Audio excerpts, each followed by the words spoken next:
अस्सलाम वालेकुम एवरीवन। आज हम जिस टॉपिक के ऊपर बात करेंगे फार्मास्यूटिक्स में वो है एलिक्सर्स।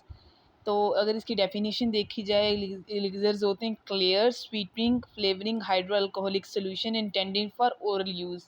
ठीक है, ये बेसिकली एलिक्सर्स क्लियर सोल्यूशन होता है। क्लियर का मतलब कि वहाँ पे कोई पार्टिकल्स और इस तरह हमें सोल्यूशन नहीं मिलेगा, बिल्कुल क्लियर सोल्यूशन मिलेगा, डिज़ोल्व सोल्यूशन मिलेगा और स्वीटनिंग होंगे, मीठे होंगे और उसके बाद फ्लेवरिंग हाइड्रो अल्कोहलिक सोल्यूशन के बने होंगे, उसके अंदर पानी भी होगा और अल्कोहल भी होगा। और हम इसको बेसिकली ओरली यूज़ कर रहे होते हैं। हमारी डिफरेंट डोजेज फार्म है फार्मेसी के अंदर, जो हम स्किन के ऊपर ट्रांसडर्मल के तौर पे भी यूज़ कर सकते हैं, ओरली भी यूज़ कर सकते हैं और उसके बाद इंजेक्शंस के थ्रू भी देते हैं। तो ये जो एलिक्सर्स हैं ये लिक्विड डोजेज फार्म है, मोनोफेजिक हम कह सकते हैं। मोनोफेजिक लिक्विड डोजेज फार्म जो कि हम ओरली इनटेक करते हैं। ठीक है, आगे हम इसकी डिस्कस करते हैं कि फार्मूलेशन कैसे होती है, इसको यूज़ कैसे करते हैं, हम इसको फार्मेसी में लेके ही क्यों आए हैं। ठीक है, और इसका और सिरप का डिफरेंस क्या है, इन सबको हम डिस्कस करेंगे। ठीक है, तो पहले इसकी ये देख लेते हैं कि इसकी ज़रूरत क्यों पड़ी। Some drugs insoluble in water so we have to make dosages form which dissolve non polar compounds. ठीक है, तो कुछ ऐसी हमारे पास ड्रग्स होती हैं जो वाटर के अंदर, पानी के अंदर डिज़ोल्व नहीं होती, वो इनसॉल्युबल होती हैं और स्टेबल भी नहीं होती। तो उनको बनाने के लिए, उन डोजेज फार्म को हम बनाने के लिए, उनको यूज़ करने के लिए हम बेसिकली एलिक्सर्स यूज़ करते हैं। ठीक है, तो एक डिफरेंस तो ये हो गया कि सिरप्स वगैरह में हम पानी यूज़ करते हैं, तो वो जो ड्रग्स जो वाटर के अंदर सॉल्युबल होती हैं, पोलर होती हैं, वो इजीली फॉर्म हो जाती हैं। लेकिन वो ड्रग्स जो इनसॉल्युबल हैं वाटर के अंदर, उनको हम एलिक्सर्स के तौर पे बना सकते हैं। ठीक है, और इसकी कंपोनेंट कौन कौन सी ज़रूरत होती है, इसमें अल्कोहल है, वाटर है, स्वीटनिंग एजेंट है, पॉलीइथाइलिन ग्लाइकोल है और फ्लेवरेंट एजेंट यूज़ हम डिफरेंट करते हैं। ठीक है, प्रोपेलिन ग्लाइकोल का क्या फंक्शन है, ये बेसिकली कलरलेस कंपाउंड होता है, सॉल्वेंट के तौर पे यूज़ करता है और इसको हम इसलिए एलिक्सर्स के अंदर यूज़ करते हैं ताकि कोई भी अगर कंटेमिनेटेड वाटर हो या कुछ इस तरह की कंपोनेंट्स हमारे इन्वायरमेंट से ना आ जाएं, फंजाई ना आ जाए, बैक्टीरियाज ना आ जाएं, तो उनको इनहिबिट करें। ठीक है, अब हम बात करते हैं कि जो एलिक्सर्स के अंदर क्या होता है। एलिक्सर्स के अंदर मैक्सिमम जो होता है 10 to 12% अल्कोहल होता है और उसके बाद डिफरेंट ये चीज़ें हैं, water, alcohol, sweetening agent, flavouring agent, और इन चीज़ों को यूटिलाइज़ किया जाता है। ठीक है, और ठीक है, और ये सेल्फ प्रिजर्वेटिव्स के तौर पे हम यूज़ कर सकते हैं। नेक्स्ट हम बात करते हैं कि प्रिपरेशन हम किस तरह कर सकते हैं एलिक्सर्स की। ठीक है, तो ये बेसिकली बहुत सिंपल और ये एक सिंपल सा तरीका है कि हम इसको प्रिपेयर कर सकते हैं एलिक्सर्स को। ठीक है, तो पहला इसके अंदर स्टेप क्या होगा कि हमने अल्कोहल सॉल्युबल और वाटर सॉल्युबल को दोनों को, अल्कोहल के सॉल्युबल को, अल्कोहल के जो ड्रग्स हैं उनको अल्कोहल के अंदर डिप कर देना है, बना देना है सोल्यूशन, और वाटर सॉल्युबल जो इंग्रेडिएंट्स हैं उनको वाटर के अंदर, इन दोनों को अलग-अलग कंपार्टमेंट्स के अंदर डिज़ोल्व कर लेना है। फिर उसके बाद नेक्स्ट स्टेप में इन दोनों को डिज़ोल्व कर देना है। जब इन दोनों को हमने डिज़ोल्व किया तो कैसे डिज़ोल्व करना है कि जो पानी होगा जो होगा, नेक्स्ट पॉइंट मैंने लिखा हुआ है कि aqueous solution is added to the alcoholic solution. हमने अल्कोहलिक सॉल्यूशन नीचे हो और उसके बाद ऊपर, उसके ऊपर हमने क्या डालना है, अपना एक्वस सॉल्यूशन डालना है। क्यों, इसकी वजह क्या है, क्योंकि अगर अल्कोहलिक सॉल्यूशन नीचे होगा और वाटर सॉल्यूशन ऊपर होगा तो वो जब डिज़ोल्व हो जाएगा। लेकिन अगर हम ये करें कि हम पानी को नीचे रखें और अल्कोहल को ऊपर रखें, तो अल्कोहल के अंदर ये है कि उसको, वो उसके अंदर जो कंपोनेंट्स हो गए उनका वेपोरेट करने का चांस जल्दी मिल जाएगा। ठीक है, तो हम क्या करते हैं इसको प्रिवेंट करने के लिए कि जो उसके अंदर कंपोनेंट्स हैं अल्कोहल के अंदर वो एस्केप ना कर जाएं, इन्वायरमेंट के अंदर ना चले जाएं, तो हम क्या करते हैं कि पहले अल्कोहल को रखते हैं, फिर उसके अंदर हम एक्वस सॉल्यूशन को डालते हैं। ठीक है, और थर्ड पॉइंट यहाँ पे लिखा हुआ है, when the solutions are completely mix the mixture is made volume specific solvent और व्हीकल्स। ठीक है, उनको कंपेयर करने के लिए, फॉर एग्जांपल अगर हमने अल्कोहल 40% लिया है या 50% लिया है, तो हमने वाटर अगर 40% या 30% लिया है, तो हमने टोटल 100% का सोल्यूशन बनाना होता है। तो उसके अंदर हमने क्या एडजस्ट करना है फिर। ठीक है, 40 का अगर अल्कोहल ले लिया, 30 अगर हमने वाटर ले लिया, तो 10 to 20% कोई और चीज़ें डाल के, फ्लेवरिंग एजेंट, स्वीटनिंग एजेंट, उनको हमने 100 तक लेके जाना होता है। तो वॉल्यूम रेशियो सेम होना चाहिए, 100 के करीब होना चाहिए। तो एलिक्सर्स क्या होता है कि डिफरेंट फार्मूलेशंस में हम के, फॉर एग्जांपल एक पेशेंट है जिसको हमने एलिक्सर्स देने हैं। ठीक है, उसको डिफरेंट ट्रीटमेंट के तौर पे हम यूज़ करते हैं ना डोजेज फॉर्म को एलिक्सर्स की। तो उस किसी को ज़्यादा की ज़रूरत होती है कंसंट्रेशन की। ठीक है, इसको बीमारी ज़्यादा है तो हमने इसको ज़्यादा डोज देनी है, उसको बीमारी कम है तो उसको कम डोज देनी है। तो ये डिपेंड कर रहा होता है कि पेशेंट की डिज़ीज़ कितनी है। ठीक है, उसको उसको ज़्यादा डिजीज़ हुई है या कम डिजीज़ हुई है, तो इसलिए परसेंटेज लिखी हुई होती है कि इतने परसेंट ये है, इतना परसेंट ये है, तभी हम कह रहे होते हैं कि बच्चों को इतने परसेंट वाली देनी है, बड़ों को इतने परसेंटेज वाली देनी है, ठीक है। तो इस पर डिपेंड कर रहा होता है। फोर्थ पॉइंट है कि जब हम दोनों को मिक्स कर लेते हैं, सारी चीज़ों को मिक्स कर लेते हैं, तो क्लाउडी फॉर्मेशन हो जाती है, क्लाउड फॉर्मेशन हो जाती है। उसको प्रिवेंट करने के लिए, क्लियर सोल्यूशन बनाने के लिए, क्योंकि हमने कहा है कि ग्लेजर जो होते हैं वो क्लियर सोल्यूशंस बनाते हैं, क्लियर होते हैं बिल्कुल, उनके अंदर कोई इस तरह की पार्टिकल शेप या इस तरह कोई अपीयरेंस नहीं होती। तो उसको प्रिवेंट करने के लिए हम टैल्क फिल्टर यूज़ करते हैं, ठीक है। कि वो क्या करते हैं, जो जो भी चीज़ एक्सेसिव अमाउंट में प्रेजेंट है या जो भी इस तरह फॉगी या क्लाउडी चीज़ें हैं उनको एब्जॉर्ब कर ले, ठीक है। नेक्स्ट हम पढ़ लेते हैं कि लेज़र्स की बेसिकली बच्चे दो टाइप्स होती हैं, एक होती हैं मेडिकेटेड और दूसरी होती है नॉन मेडिकेटेड। नॉन मेडिकेटेड का मतलब है, नॉन मेडिकेटेड को दूसरा नाम जो दिया जाता है वो है सिंपल एलिक्सर्स। सिंपल एलिक्सर्स और ये जो नॉन मेडिकेटेड एलिक्सर्स होते हैं, ये do not contain active therapeutic agent, ठीक है। इनके अंदर कोई एक्टिव कोई ड्रग या थेराप्यूटिक एजेंट नहीं होता, ये कोई डिजीज़ को प्रिवेंट करने के लिए यूज़ नहीं करती, लेकिन बेसिकली हम इनको डिफरेंट चीज़ों के लिए, बेसिकली फ्लेवरिंग एजेंट्स के लिए, मेडिकेटेड एलिक्सर्स के साथ फ्लेवर देने के लिए या व्हीकल के तौर पे यूज़ कर सकते हैं। इसका यूज़ क्या है फार्मेसी में? Addition of therapeutic agent to pleasant tasting vehicle. मैंने अभी बात की कि हम इसको डिफरेंट जो हमारे पास मेडिकेटेड एलिक्सर्स हैं उनके साथ ऐड करते हैं ताकि ये एज अ फ्लेवरिंग एजेंट या टेस्टिंग एजेंट के तौर पे यूज़ कर सकें, ठीक है। टेस्ट लेके आ सकें ताकि पेशेंट की एक्सेसिबिलिटी हो, एक्सेप्टेबिलिटी हो, कि वो जल्दी से जल्द अब्जॉर्ब कर सके, पलाइटेबल हो हमारी जो ड्रग है, डोजेज फार्म है। जो सबसे बड़ा एम होता है फार्मासिस्ट का फार्मेसी के अंदर, कि वो इस तरह की ड्रग को इन्वेंट करे या बनाए जो कि इजीली इंटेकेबल हो पेशेंट के लिए, वो इजीली इंटेक कर सके, उसका फ्लेवर इस तरह हो या इस तरह, ठीक है। तो ये सारी एम्स को हमने याद कंसिडर करना होता है। नेक्स्ट पॉइंट है कि इसकी यूज़ क्या हो सकता है? Dilution of an existing medicated elixirs. जो फॉर एग्जांपल कुछ ऐसे एलिक्सर्स हैं, मेडिकेटेड एलिक्सर्स हैं जो बहुत ज़्यादा कंसनट्रेटेड हो गई है, बहुत ज़्यादा थिक हो गए हैं, तो इनके अंदर हम क्या ऐड कर देते हैं? Non medicated elixirs. वो उसको डेल्यूट फॉर्मेशन बना देते हैं ताकि इजीली हो। कुछ डिजीज़ है, थ्रॉट में कोई डिजीज़ है या इस तरह है, ठीक है। तो वो जो पेशेंट है वो इतना थिक सिरप या एलिक्सर्स या इस तरह इनटेक नहीं कर सकता, तो हम उसको अंदर क्या डाल देते हैं? Non medicated elixirs medicated elixirs के अंदर डाल देते हैं, फिर वो इजीली इनगल्फ भी हो सकता है, ठीक है।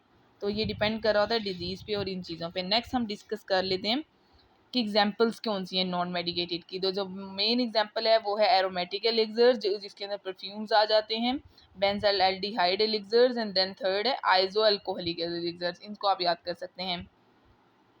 नेक्स्ट हम बात करते हैं कि मेडिकेटेड एलिक्सर्स कौन से होते हैं। मेडिकेटेड एलिक्सर्स क्या होते हैं कि उनके अंदर एक्टिव इंग्रेडिएंट होता है जो कि वर्क करता है, ठीक है। और alcohol often use with other excipients such as preservatives. और अल्कोहल इसके अंदर बात यही याद रखनी है कि सिरप्स और एलिक्सर्स के अंदर मेन डिफरेंस यही होता है कि जो सिरप होता है उसके अंदर वाटर की कंसनट्रेशन ज़्यादा होती है, अल्कोहल की कंसनट्रेशन बहुत माइनर सी होती है, लेकिन जो एलिक्सर्स होते हैं उसके अंदर अल्कोहल की कंसनट्रेशन ज़्यादा होती है। अब हम बात करते हैं कि मेडिकेटेड एलिक्सर्स के अंदर कौन कौन सी आगे एग्जांपल्स आती हैं और उनका क्या यूज़ है हमारे फार्मेसी के अंदर। एंटी हिस्टामिन एलिक्सर्स हैं जो कि हिस्टामिन के अगेंस्ट काम करती है, और हमें पता है कि जो हिस्टामिन है वो एंटीजन एंटीबॉडी के अगेंस्ट जो केमिकल्स होता है उसके अगेंस्ट काम करती है, और एलर्जी रिएक्शंस हमारी बॉडी के अंदर होते हैं, ठीक है। तो इनको प्रिवेंट करने के लिए एंटी का मतलब होता है हिस्टामिन के अगेंस्ट काम करवाना। तो एंटी हिस्टामिन एलिक्सर्स यूज़ किए जाते हैं, ठीक है, ताकि एलर्जी ना हो। और इसके अंदर बेसिकली ये जो एंटी हिस्टामिन एलिक्सर्स होते हैं ये सेडेटिव्स होते हैं, नींद ना आने के लिए जो दवाई देते हैं ना, कि इसको नींद आ जाए। उन बच्चों को जिनको नींद नहीं आ रही होती या ड्यूरिंग नाइट कंडीशंस हम इनको दिए जाते हैं ताकि ये नींद अच्छी आ जाए और ये इजीली अपना काम कर सकें, ठीक है। और इसकी साइड इफ़ेक्ट ये हैं कि ड्राइनेस ऑफ नोज़ हो जाती है, थॉट माउथ हमारा ड्राई होने लग जाता है, इसका ये साइड इफ़ेक्ट है। और डेजीनेस, हम बेसिकली बहुत अपने आप को लेज़ी फील कर रहे होते हैं, ठीक है, इनकी वजह से। तो इनके कुछ साइड इफ़ेक्ट भी हैं, कुछ अच्छे इफ़ेक्ट भी हैं, तो दोनों दोनों साथ लेके चलना पड़ता है। तो इसलिए एक कोई चीज़ परफेक्ट नहीं होती, तो इसलिए सब चीज़ों को साथ-साथ लेके चलना पड़ता है। नेक्स्ट हमारे जो एग्ज़ाम्पल आ जाती है एलिक्सर्स की वो है बारबिट्यूरेट एलिक्सर्स, ठीक है। ये बेसिकली हम यूज़ करते हैं डिफरेंट, जो अगर फॉर एग्ज़ाम्पल हमारा ब्रेन बहुत ज़्यादा एक्टिव हो गया, सेंट्रल नर्वस सिस्टम बहुत एक्सेसिवली काम कर रहा है, अब उसको डिज़ीज़ हो गई है, तो उसको प्रिवेंट करने के लिए हम क्या करते हैं कि बारबिट्यूरेट्स एलिक्सर्स यूज़ करते हैं। ये सेडेटिव का काम करते हैं कि नींद आ जाए, उसको सुकून मिले ताकि ओवर एक्सेसिव ना हो, ठीक है, हाइपर ना हो पेशेंट। हेप्टोनिक एजेंट के तौर पे यूज़ करते हैं मीन के हिप्टोनिक और सेडेटिव में ये है कि सेडेटिव में हल्की हल्की नींद आ रही होती है, हिप्टोनिक में वो बिल्कुल गनूदियत में चला जाता है, बहुत ज़्यादा उसकी आ जाती है, बेसिकली 6 से 7 घंटे के लिए नींद टोटली उसकी होती है।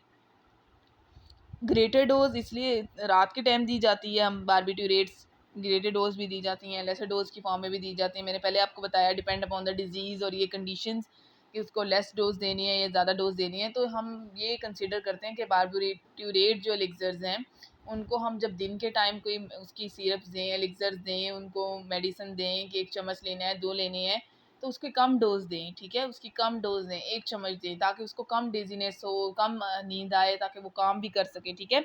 और अगर ज़्यादा ही इफ़ेक्टिव है या उसकी बहुत ज़्यादा डिज़ीज़ हो गई है, ये सब की कंडीशंस हैं, तो हम क्या करें कि उसकी ज़्यादा डोज़ अगर देना चाहते हैं, उसको प्रिवेंट करना चाहते हैं, पेशेंट को उसकी डिज़ीज़ बहुत ज़्यादा एक्सेसिव यूज़ हो गई है, तो हम उसको क्या है रात के टाइम दे दें क्योंकि ताकि वो नींद अच्छी तरीके से ले सके, ठीक है? Depend upon the dose.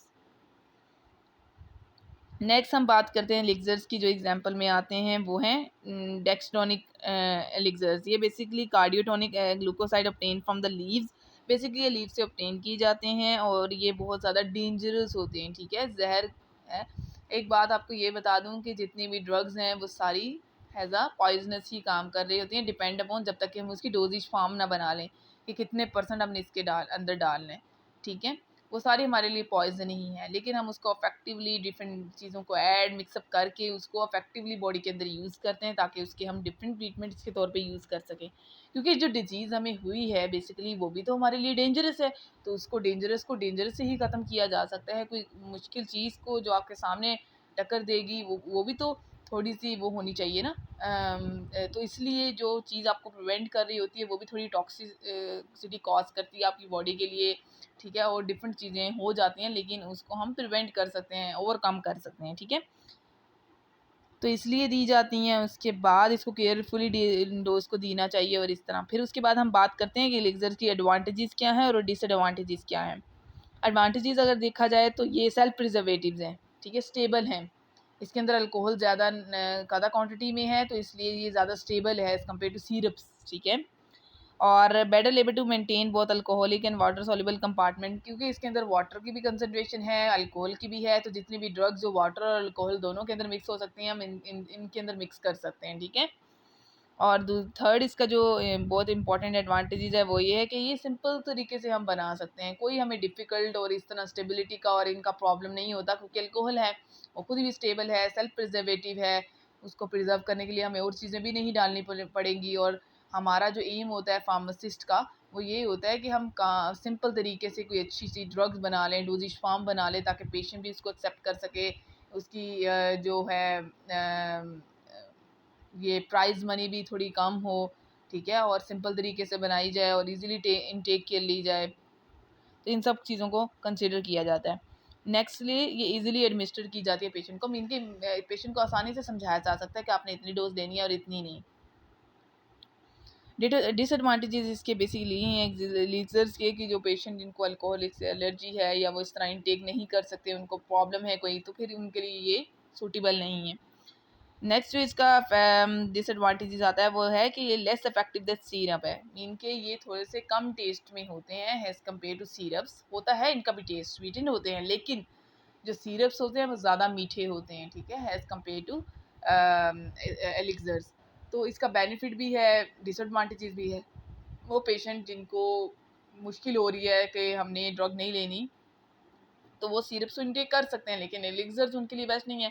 लेकिन वो जिस तरह फॉर एग्जांपल डायबिटिक के पेशेंट्स हैं, डायबिटीज़ के पेशेंट्स हैं जिनको बहुत ज़्यादा उन्होंने शुगर को इनटेक नहीं करना, तो उनके लिए तो ये बेस्ट हैं क्योंकि ये तो लेस स्वीटन है देन सिरप्स, तो वो सिरप्स को इनटेक नहीं करते, वो एलिक्सर्स के ऊपर जाते हैं, ठीक है?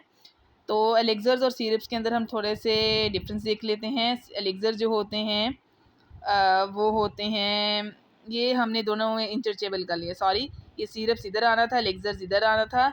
जो एलिक्सर सिरप्स होते हैं वो एक्वस प्रिपरेशन में होते हैं, मोर स्वीट इन टेस्ट होते हैं, मोर विकोस होते हैं सिरप्स, और लेस डिज़ोल्विंग कैपेसिटी है सिरप्स की क्योंकि इसके अंदर सिर्फ वाटर होता है, अल्कोहल नहीं होता। नेक्स्ट ये लेस स्टेबल हैं सिरप्स क्योंकि और इनको स्टेबलाइज़ किया जाता है क्योंकि अल्कोहल नहीं होता इनके अंदर प्रेजेंट, तो इनके लिए स्टेबलाइज़ किया जाता है। और डिफ़िकल्ट टू फॉर्मुलेट है, सिरप्स को बनाना मुश्किल है थोड़ा। एलिक्सर्स की बात की जाए तो एलिक्सर्स का यहाँ पे लिखा हुआ है कि ये क्लियर होते हैं। मैंने आपको पहले बताया कि मोनोफेजिक डोजेज फॉर्म है, लिक्विड डोजेज फॉर्म है, क्लियर होते हैं, हाइड्रो अल्कोहलिक होते हैं, अल्कोहल्स के ऊपर बने हुए होते हैं ज़्यादातर, और लेस स्वीट होते हैं, और लेस विस्कस होते हैं, मोर डिज़ोल्विंग कैपेसिटी है इनकी एलिक्सर्स की, मोर स्टेबल हैं ये, और इजीली टू फार्मुलेट हैं। तो आज हमने ये इस टॉपिक को पूरे को डिस्कस कर लिया कि बच्चों एलिक्सर्स होते हैं कैसे हैं, हम उनको बनाने का तरीका क्या है, उनकी टाइप्स कैसी हैं, और उनको हम फार्मेसी के अंदर यूज़ क्यों कर रहे हैं, ठीक है। और हमने ये भी डिफरेंस देख लिया कि एलिक्सर्स और सिरप्स के दरमियान डिफरेंस क्या है, ठीक है। तो ये हमें इससे पता चल गया कि हम सिरप्स को क्यों यूज़ कर रहे होते हैं और एलिक्सर्स को क्यों यूज़ कर रहे होते हैं। Thank you. अगर वीडियो अच्छी लगे तो प्लीज़ लाइक कीजिएगा और सब्सक्राइब कीजिएगा। Thank you so much. अल्लाह हाफिज़।